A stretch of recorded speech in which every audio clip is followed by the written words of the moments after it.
My name is Daniel, and for the better part of my 52 years, I'd considered myself a reasonably grounded guy. I've got a good job as a project manager for a tech firm, a comfortable home in the suburbs of Chicago, and up until recently, I thought I had a decent enough handle on my family dynamics. Boy, was I wrong. It all started about 6 months after my dad passed away. He'd been battling lung cancer for a couple of years, and while his death wasn't exactly a shock, it still left a gaping hole in our lives. Dad had remarried about 10 years ago to Sarah, a woman a good 15 years his junior. She was Sarah. Charming when she wanted to be, a bit high maintenance at other times. My siblings, Mark and Lisa, never really warmed up to her, but Dad seemed happy, and that was enough for me. After Dad's passing, Sarah seemed lost. They'd built a life together, and suddenly, she was facing it alone. She still lived in the house they'd shared, a lovely place with a big garden that Dad had always meticulously cared for. A few weeks after the funeral, I had lunch with Sarah. She looked tired, her usual bright smile dimmed. We talked about Dad, sharing memories, and then she hesitantly brought up her finances. "Daniel, I'm not sure how I'm going to manage," she said, her voice barely above a whisper. "Your father, he took care of everything. I never really had to worry about the bills." My heart went out to her. Dad had always been a provider, and I knew Sarah hadn't worked much during their marriage. "Don't worry, Sarah," I said, reaching across the table to pat her hand. "We'll figure things out. Dad left things in order. There's his life insurance and the house." She sighed. "The house has a hefty mortgage, Daniel. Your father was planning to pay it off in a few years, but, well, now it's just me. The payments are quite high, and with my limited income." Her voice trailed off. I thought about it for a few days. I wasn't exactly rolling in dough, but I'd been responsible with my money, and Dad had left me a decent inheritance. The idea popped into my head. What if I paid off Sarah's mortgage? It would lift a huge burden off her shoulders and give her some much-needed security. It felt like the right thing to do, a way to honor Dad's memory by taking care of his wife. So, I crunched the numbers, talked to a financial advisor, and decided to go for it. I contacted Sarah and told her I wanted to help. Her reaction was exactly what I'd hoped for: tears of gratitude, a heartfelt hug, and a barrage of thank yous. Felt good, genuinely good, to be able to make such a significant difference in her life. The following Sunday, we had our usual family dinner at Mark's house. Mark, my older brother, is a lawyer, always been a bit on the serious side. Lisa, my younger sister, is a teacher, the more emotional one of the three of us. I figured it was a good time to share the news about Sarah's mortgage. I expected a pat on the back. Maybe a, "That's really generous of you, Daniel." What I got was, well, let's just say it wasn't quite the reaction I'd anticipated. "So," I said casually, after we'd finished eating Mark's surprisingly decent attempt at lasagna, "I wanted to share some news. I decided to help Sarah out a bit." Mark raised an eyebrow, his fork hovering over his plate. "Oh? What kind of help?" "Well," I began, trying to sound nonchalant, "I paid off her mortgage." Silence. A thick, uncomfortable silence descended upon the dining room. Lisa's mouth hung slightly open, and Mark's fork clattered back onto his plate. "You did what?" Lisa finally managed, her voice laced with disbelief. "I paid off Sarah's mortgage," I repeated, a little less confidently this time. She was really worried about it, and I had the means, so I thought it was the right thing to do. Then the floodgates opened. "Are you serious, Daniel?" Mark's voice was sharp. "You just paid off her entire mortgage? Without even talking to us?" "Well, I didn't think it was something I needed to consult you guys on," I said, feeling defensive. "It was my decision, my money." "But why, Sarah?" Lisa interjected, her voice rising. "What about us? We're family too, you know." "What do you mean, what about us?" I asked, genuinely confused. "Sarah is family too, and she was in a tough spot." "Oh, so Sarah's in a tough spot, but we're not?" Mark scoffed. "I could use a little help with my kids' college tuition, you know. And Lisa's been wanting to renovate her kitchen for ages." I stared at them, dumbfounded. "Are you seriously comparing your situations to Sarah's?" She just lost her husband and was worried about losing her home. And we lost our father too, Daniel, Lisa exclaimed, tears welling up in her eyes. It's not like Sarah was his only family. We're his children. Of course you are, I said, trying to keep my voice calm. But this was about helping Sarah get back on her feet. It wasn't meant to be some kind of competition. It sure feels like one, Mark muttered, crossing his arms over his chest. You swoop in and play the hero for the stepmother we barely know, while your own siblings are struggling with their own expenses. The conversation devolved from there. Accusations flew across the table, voices were raised, and by the time I left Mark's house that evening, I felt like I'd been through a verbal boxing match. I couldn't believe their reaction. I genuinely thought they'd understand, maybe even appreciate my gesture. Instead, they acted like I'd personally slighted them. A few days later, I got a call from Sarah. I was still feeling a bit raw from the dinner with Mark and Lisa, but I was hoping Sarah would at least express her gratitude again. Daniel, thank you again for what you did, she said, her voice sounding a little less enthusiastic than before. It's such a weight off my mind. You're welcome, Sarah, I replied, trying to sound warm. There was a pause, and then she continued. So, now that the mortgage is taken care of, I was thinking. Thinking what? I asked, a knot of unease tightening in my stomach. Well, she said hesitantly, I've always dreamed of taking a really nice vacation. Your father and I talked about going to Italy someday, but we never got around to it. Now that I don't have the mortgage payments, I was wondering if maybe you could help me with a trip. I blinked, completely taken aback. A trip to Italy, Sarah? That's a pretty big expense. I know, she said quickly. But I deserve it, don't I? I've been through so much lately, and your father would have wanted me to be happy. I hesitated. This wasn't what I'd signed up for. I'd wanted to provide her with security, not fund her travel aspirations. Sarah, I just paid off a significant debt for you. I wasn't really expecting to finance a vacation. Oh, her tone shifted, becoming cold. So, you help me with the mortgage, but when I need a little something for myself, you suddenly can't afford it? That doesn't seem very fair, Daniel. It's not about fairness, Sarah, I said, trying to keep my voice level. It's about what I could reasonably afford and what I thought would be the most impactful way to help you. Impactful for you, maybe, she retorted. So you could feel like the big, generous son. But when it comes down to actually making me happy, her voice trailed off again, this time with a hint of accusation. The conversation ended on a sour note. I hung up feeling confused and a little bit used. I'd gone out of my way to help her, and now she was acting like I owed her more. Over the next few weeks, things didn't improve. Mark and Lisa continued to make snide remarks about my generosity towards Sarah, and Sarah herself started making increasingly frequent and unreasonable requests. It started with the Italy trip, but then it was a new laptop because her old one was too slow, then new furniture for the living room because the current set was depressing. Each time I politely declined, citing my own financial limitations, she would become cold and distant, sometimes even resorting to guilt trips, mentioning how much Dad would have wanted her to have these things.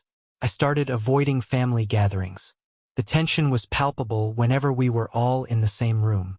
Mark and Lisa would shoot me knowing glances, and Sarah would either ignore me or make passive-aggressive comments about my lack of support. It felt like the family I thought I knew was slowly crumbling around me. One afternoon, I was talking to a close friend, Michael, about everything that was going on. Michael is a no-nonsense kind of guy, always ready with a dose of blunt but honest advice. Daniel, he said, after listening patiently to my venting, you need to set some boundaries. You did a really generous thing for Sarah, but it sounds like she's taking advantage of your kindness. And your siblings are being completely unreasonable. It's your money, and you get to decide how to spend it. I know, I sighed. But it's family. I feel obligated to help. There's a difference between helping and being taken for granted, Michael said firmly. You're not an ATM, Daniel. You need to put your foot down. His words resonated with me. I had been feeling increasingly resentful, but I hadn't wanted to rock the boat further. But maybe Michael was right. Maybe it was time to have a serious conversation with both Sarah and my siblings. The opportunity arose a couple of weeks later. Sarah called me, her voice unusually cheerful. "Daniel, I have some exciting news. I booked a trip to Italy." I frowned. "You did? I thought we talked about that, and I said I couldn't help with the cost." "Oh, don't worry about that," she said airily. "I figured out a way. But I was hoping you could do me a little favor." Here we go, I thought. "What is it, Sarah?" I asked, bracing myself. "Well, the flight is quite long, and I was thinking it would be so much more comfortable in business class. The seats recline all the way, and the service is so much better. I was wondering if you could maybe cover the upgrade cost? It's only a few $1,000s. I couldn't believe what I was hearing. She'd completely disregarded our previous conversation and was now asking for even more money. "Sarah, no. I'm not going to pay for your business class ticket to Italy." Her cheerful tone vanished instantly. "Oh, come on, Daniel. After everything you've done for me, can't you do this one little thing? It would mean so much to me." "I've already done a huge thing for you, Sarah," I said, my voice rising slightly. "I paid off your mortgage. That was a significant financial commitment on my part. I'm not going to keep funding your lifestyle." "So you're saying no?" she asked, her voice dripping with disappointment. "Yes, Sarah, I'm saying no," I replied firmly. "I think it's time for you to be a little more realistic about your finances." The line went silent for a moment, and then she hung up without saying goodbye. I sat there, feeling a strange mix of anger and relief. I'd finally said no, but I knew this wasn't the end of it. The next day, I received a group text from Mark. "Daniel," Sarah called us. "Apparently, you're refusing to help her with her Italy trip. I can't believe how selfish you're being. She deserves a nice vacation after everything she's been through." Lisa chimed in with her own text. "Yeah, Daniel, I thought you were being so generous paying off the mortgage, but now you're just being cruel. She's all alone, and you're denying her this one thing." I stared at my phone, my blood boiling. They had no idea what was really going on. They only heard Sarah's side of the story, conveniently omitting all her other demands. I decided it was time for a family meeting, a proper one where I could lay everything out on the table. I texted Mark and Lisa, suggesting we all get together at my house that weekend. To my surprise, they both agreed. I also decided to invite Sarah, thinking it was important for her to hear my perspective directly. When Saturday rolled around, the atmosphere in my living room was thick with tension. Mark and Lisa arrived first, looking like they were ready for a confrontation. Sarah showed up a few minutes later, her expression a mixture of hurt and indignation. "All right," I said, once everyone was seated. "I wanted to talk about what's been going on. I feel like there's been a lot of misunderstanding." "Misunderstanding?" Mark scoffed. "I think it's pretty clear. You helped Sarah, which was great, but now you're leaving her hanging." "That's not what's happening," I countered. "I helped Sarah with a significant financial burden, but since then, she's been making increasingly unreasonable demands. First, it was a trip to Italy, then business class tickets, then a new laptop and furniture." Mark and Lisa exchanged surprised glances. "She asked you for all that?" Lisa asked. "Yes, she did," I confirmed. "And when I said no, she acted like I was being cruel and unsupportive." Sarah finally spoke up, her voice trembling slightly. I thought you cared about me, Daniel. Your father would have wanted me to be happy." "I do care about you, Sarah," I said, trying to be gentle. "But I also have my own financial responsibilities. I can't just keep giving you money every time you want something." "But you have it," she exclaimed, her voice rising. "Your father left you a lot of money. Why can't you share it with his wife?" "It's not about whether I have it or not, Sarah," I said, trying to remain calm. "It's about what's reasonable and what's sustainable. I helped you with the mortgage because I wanted to give you security. But I can't fund your vacations and your shopping sprees." The argument went back and forth, each of us digging our heels in. Mark and Lisa, to their credit, seemed to be starting to understand my perspective, especially when Sarah continued to insist that I owed her these things because of my inheritance. As the conversation reached a stalemate, I decided to try a different approach. Sarah, I said, looking directly at her. I want to understand your financial situation better. You said you were worried about the mortgage, but now you're planning a trip to Italy. Can you tell me more about your income and expenses? She hesitated, avoiding my gaze. It's complicated, she mumbled. Complicated how? I pressed. Maybe if we have a clearer picture, we can find a way forward. She shifted uncomfortably in her seat. Well, I do have some savings. Savings? I interrupted, surprised. You never mentioned savings. How much are we talking about? She finally looked up at me, her expression guarded. It's not really any of your business. Actually, Sarah, I think it is my business, especially since I just paid off your mortgage and you're asking me for more money. I said, my voice firm. If you have savings, why didn't you use that to pay down the mortgage? Why are you acting like you're completely destitute? She remained silent, her cheeks flushing. Mark and Lisa were watching the exchange with rapt attention. Sarah, I prompted, waiting for an answer. Finally, she sighed and said, Your father. He wanted me to have some security. He set up a separate account for me, just in case. And how much is in this account? I asked, my suspicion growing. She hesitated again, then mumbled a figure. It was a substantial amount, enough to have easily covered a significant portion of the mortgage, if not all of it. I stared at her, feeling a wave of disbelief wash over me. She had been playing me, acting like she was on the brink of financial ruin when she had a considerable safety net all along. You have got to be kidding me, Mark said, breaking the stunned silence. You let Daniel pay off your entire mortgage when you had this kind of money tucked away? Lisa shook her head in disbelief. And you were still asking him for more? Sarah's face crumpled, and tears started to stream down her cheeks. I was scared, she sobbed. I didn't know how long the money would last, and I wanted to be prepared.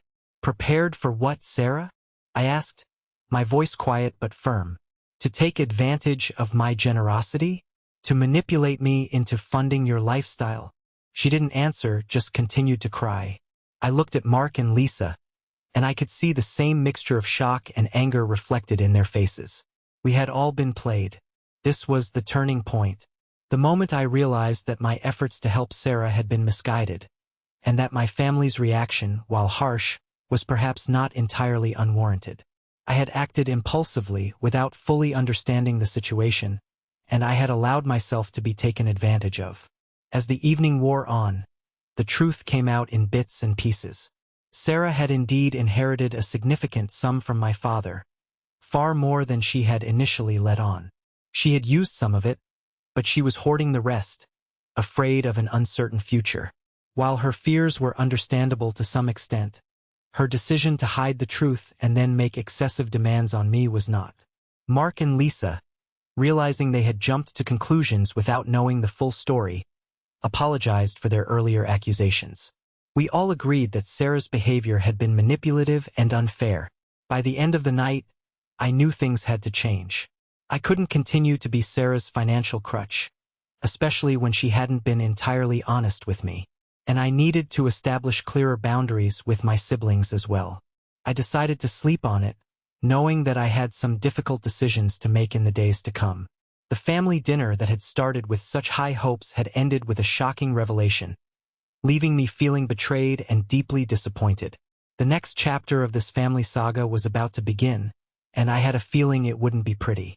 The next morning, I woke up with a heavy feeling in my chest. The revelation about Sarah's hidden inheritance had left me feeling foolish and resentful. I genuinely wanted to help her, but it turned out she didn't need my help nearly as much as she'd pretended. And the fact that my siblings had jumped down my throat without knowing the full story still stung. I decided to take Michael's advice and set some firm boundaries. My first call was to Sarah. Sarah, I said, my voice calm but firm. After our conversation last night, I've had some time to think. I'm glad to know that you have financial security, and I understand your concerns about the future. However, I feel that you weren't entirely honest with me about your situation, and I'm disappointed that you made so many additional requests after I paid off your mortgage. There was a long silence on the other end.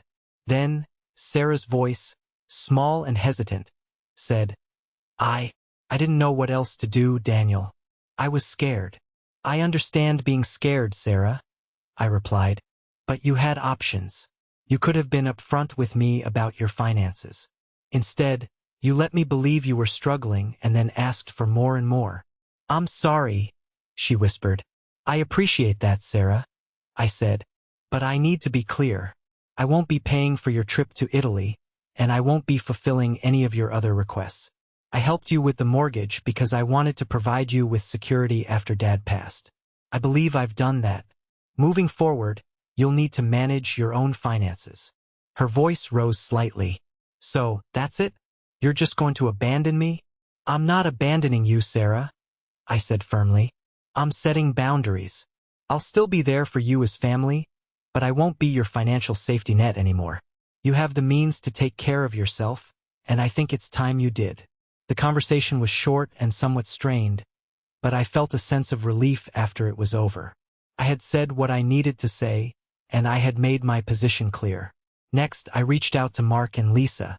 I wanted to clear the air and acknowledge their initial concerns. Hey guys, I said when they both answered the phone on a conference call. I wanted to apologize for not sharing the full story about Sarah's finances earlier. It turns out she had a significant inheritance from Dad that she didn't tell us about. There was a collective gasp on the other end. You're kidding me, Mark exclaimed. No, I'm not, I said.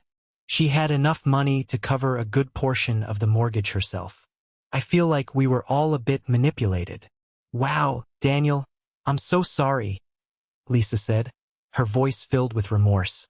We totally jumped to conclusions. Sarah made it sound like you were just showering her with money while we were struggling. Yeah, I feel like an idiot, Mark added. We should have asked more questions. We just took Sarah's word for it. It's all right, I said. We were all grieving and Sarah played on that. The important thing is that we know the truth now. And I wanted to let you know that I've told Sarah I won't be providing any more financial support beyond the mortgage payment I already made. Good for you, Daniel, Lisa said. She really took advantage of your kindness. So, where do we go from here? Mark asked. I don't know, I admitted. I think we all need some time to process this. But I hope we can move forward as a family and be more open and honest with each other. We ended the call on a more positive note than our previous conversations. It felt good to have cleared the air with my siblings, and I was hopeful that we could rebuild our relationships based on honesty and understanding. However, things with Sarah remained tense. She called me a few more times, trying to guilt-trip me into changing my mind, but I stood my ground. She even tried to involve other family members, but I made sure to share my side of the story with them as well. Most of them were understanding, especially once they learned about Sarah's hidden inheritance. Life slowly started to return to a semblance of normalcy. I focused on my work, spent time with friends, and even started pursuing some of my hobbies again. The constant worry about Sarah's finances and the tension with my siblings had been a significant drain on my energy, and it felt liberating to finally be free of that burden. A few months passed, and I hadn't heard much from Sarah. Mark mentioned in passing that she had gone on her trip to Italy, presumably using her own savings. I didn't begrudge her the vacation, but I couldn't help feeling a little bit resentful that she had tried so hard to get me to pay for it when she had the means all along. Then came the holidays. Thanksgiving was approaching, and the question of where everyone would gather loomed large. Traditionally, we alternated between Mark's house and Lisa's. This year, it was Lisa's turn. A few weeks before the holiday, Lisa called me. Hey, Daniel, she said hesitantly. I wanted to talk to you about Thanksgiving. What's up? I asked, bracing myself. Well, she began. Sarah RSVP'd that she's coming. I just wanted to check in and see how you felt about that. I sighed. I hadn't really thought about seeing Sarah again. Part of me wanted to avoid the awkwardness, but another part of me knew that completely cutting her off wasn't the answer either. She was still Dad's wife, and despite everything that had happened, she was still a part of our extended family. I guess I'll be there, I said. It might be a little awkward, but we'll get through it. Thanksgiving Day arrived, and the atmosphere at Lisa's house was interesting. Mark and his family were there, as were a few other relatives. Sarah arrived a little later, looking somewhat subdued. We exchanged polite greetings, but there was a definite coolness in the air. Throughout the day, I tried to keep my distance from Sarah, engaging in conversations with other family members. However, during dinner, I found myself seated across from her. We avoided eye contact for a while, but then, out of the blue, she spoke. "Daniel," she said quietly, her gaze fixed on her plate. "I wanted to apologize again for everything that happened. I know I wasn't fair to you, and I'm grateful for what you did." I looked at her, surprised by her sincerity. "Thank you, Sarah," I said. "I appreciate that." We didn't have a long conversation, but it felt like a small step in the right direction. Maybe, just maybe, we could eventually find a way to have a civil relationship. The months that followed were relatively uneventful. I continued to focus on my own life, and while I saw Sarah at a few family gatherings, our interactions remained polite but distant. Mark and Lisa and I, however, grew closer. The shared experience of feeling manipulated by Sarah had, in a strange way, brought us together. We made an effort to communicate more openly and honestly, and our family dinners became more enjoyable again. About a year after the mortgage incident, I received a letter in the mail. It was from Sarah's lawyer. My heart sank. What now? I thought. I opened the letter with trepidation. Turned out Sarah was selling the house. She had decided to move to Florida to be closer to some friends.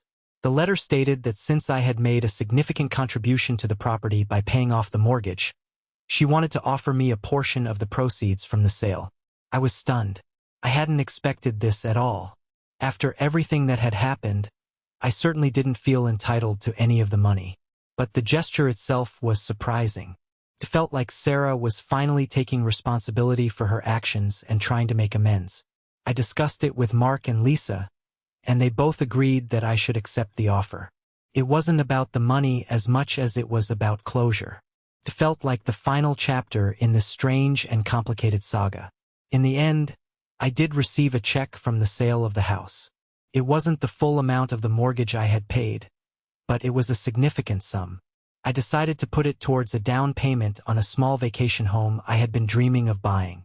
It felt like a fitting way to use the money to create something positive for myself after a period of considerable stress and family drama. Looking back on the whole experience, I learned some valuable lessons. I learned the importance of setting boundaries, even with family. I learned that generosity shouldn't come at the expense of my own well-being.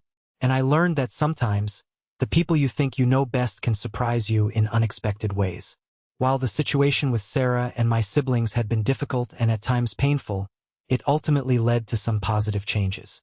My relationship with Mark and Lisa is stronger than ever, built on a foundation of honesty and open communication.